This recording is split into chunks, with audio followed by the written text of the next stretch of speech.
ৰাজীৱ শদিয়াৰ গীতেৰে কওঁ, লাগিব লাগে কিহত লাগি আছোঁ আমি কিহত, কি চলিছে কি দেখিছোঁ সোণৰ অসমত। এইটো একদম উত্তম কথা। বালাজীলৈ আহিছে মৰমৰ অসমৰ জনপ্ৰিয় কণ্ঠশিল্পী মানস ৰবীন ককাইদেউ। ককাইদেউ নমস্কাৰ। নমস্কাৰ। খালে নাই পুৰি খালে নাই? একদম প্ৰথম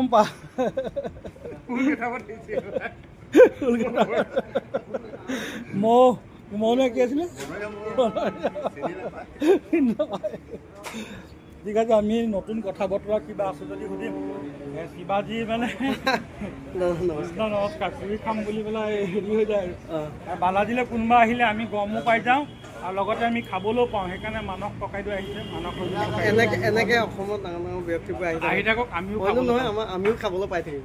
বালাজী মানে বালাজী পুৰি এটা বেলেগ সুকীয়া। বোকাখাতটো পুৰীৰ কাৰণে আৰু পেৰাৰ কাৰণে আছে, কিন্তু বালাজী আৰু অলপ টেষ্টটো বেলেগ, সেইটো ক'ব নোৱাৰি। আৰু ইফালে মালিকক সেৱা এটা জনাই দিছোঁ। নমস্কাৰ। নমস্কাৰ। এইফালেও আছে। গতিকে মানস ৰবীন ককাইদেৱে এই মানস দাৰ খালা নাই পুৰি খালা নাই? পেৰা পেৰা পেৰা নাই খোৱা? চিঙৰা খালে। ঠিক আছে, আমি ককাইদেউৰ পৰা অকণমানকৈ পাছত কথা বতৰা পাতিম। বাকী চাই থাকক কি হয়। অসমৰ বেছিভাগ শিল্পীয়ে কেতিয়াও বিহু মঞ্চত হিন্দী গীত পৰিৱেশন নকৰে। সেই পৰম্পৰাটো বহু বছৰ আগতে নাইকিয়া হৈ গৈছে।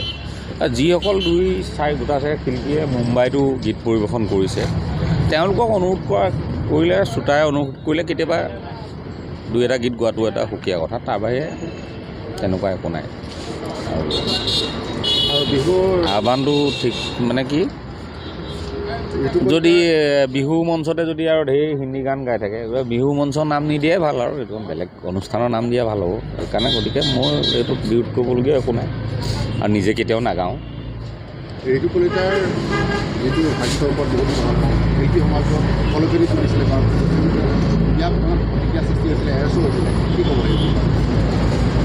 মই এইবোৰ কথা একেবাৰে গুৰুত্ব নিদিওঁ। গুৰুত্ব সেইকাৰণে নিদিওঁ কাৰণ কেলৈ আমি গান কাৰ কাৰণে গাওঁ? মানুহৰ কাৰণে গাওঁ।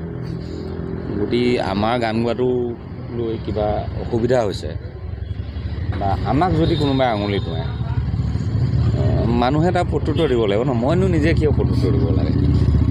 হাতী গৈ থাকিব লাগে, এই কুকুৰ কিবাবোৰে ভুকিব আৰু সেইটোক লৈ হাতীয়ে ঘূৰি নাচায়। মই একেবাৰে গুৰুত্ব দিয়া নাই সেইটো কথা। আৰু এই টকা পইচাৰ কথাও কৈছে, কিন্তু এটা কথা বহু মানুহে বুজি নাপায় চাগে। মই এটা একদম সৰু উদাহৰণ দি দিছোঁ দেই। এই আমাৰ ভাৰতীয় ক্ৰিকেট দলৰ নেশ্যনেল খেলবোৰৰ কথাটো বেলেগ, তেনেকৈ ৰেডিঅ' চেণ্টাৰৰ কথাবোৰ বেলেগ। শিল্পীৰ মাননিটো ৰেডিঅ' চেণ্টাৰত A গ্ৰেডৰ শিল্পীৰ বেলেগ, ছিনিয়ৰ শিল্পীৰ মাননি বেলেগ। কিন্তু এতিয়া IPL খেলত চাবচোন, ধোনী, MS ধোনী বা বিৰাট কোহলিতকৈ ঋষভ পন্তে পইচা বেছিকৈ পাইছে, নিলাম বেছিকৈ হৈছে, হয়নে? গতিকে এইখন এখন পেচাদাৰী ক্ষেত্ৰ। ইয়াত কাৰ কেতিয়া মানে গ্ৰহণযোগ্যতাটো বাঢ়ি যায়, দৰ্শকে কাক চাব বিচাৰে, কাৰ আমন্ত্ৰণ বাঢ়ে, এইটো সম্পূৰ্ণ নিৰ্ভৰ কৰে তেওঁলোকৰ গীত আৰু পৰিৱেশন শৈলী কেনেকুৱা। যেনেকৈ ক্ৰিকেটত ফৰ্মৰ ওপৰত নিৰ্ভৰ কৰে বুলি কয় ন, যাৰ ফৰ্ম ভাল হৈ থাকে তাকে IPLত বেছি মানে নিলামত হেৰি হয়।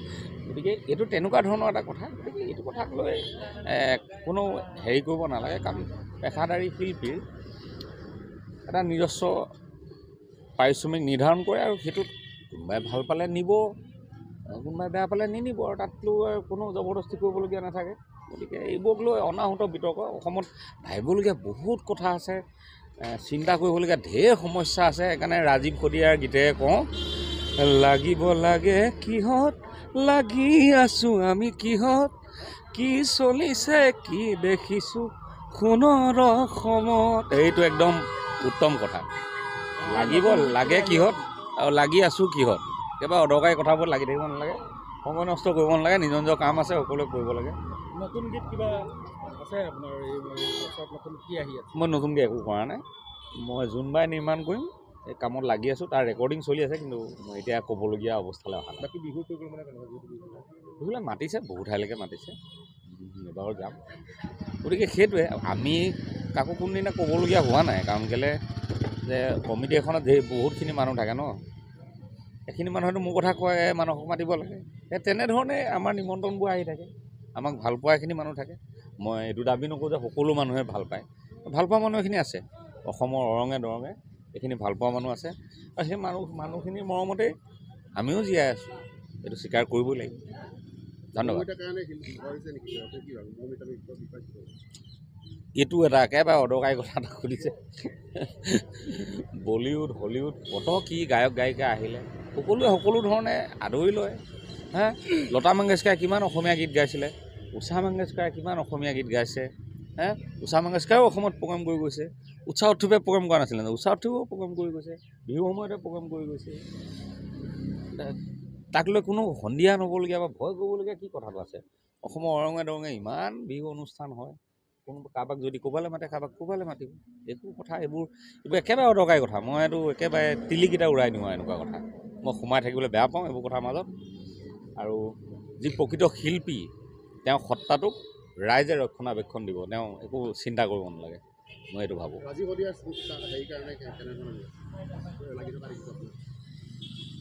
ৰাজীৱ ভটিয়াৰ কাৰণে এখন কমিটি গঠন কৰা হৈছে তেওঁলোকে কাম কৰি আছে আৰু আমি মাজতে দেখা কৰিছিলোঁ এতিয়াও সেইফালে গ'লে নিশ্চিতভাৱে যাম ৰাজীৱৰ ঘৰলৈ পৰিয়ালৰ ওচৰলৈ গতিকে কিবা আমাৰ ফালৰ পৰা কৰিবলগীয়া থাকিলে কমিটিখনে যদি কয় নিশ্চয়ভাৱে আমি সহায় কৰিম নিশ্চিতভাৱে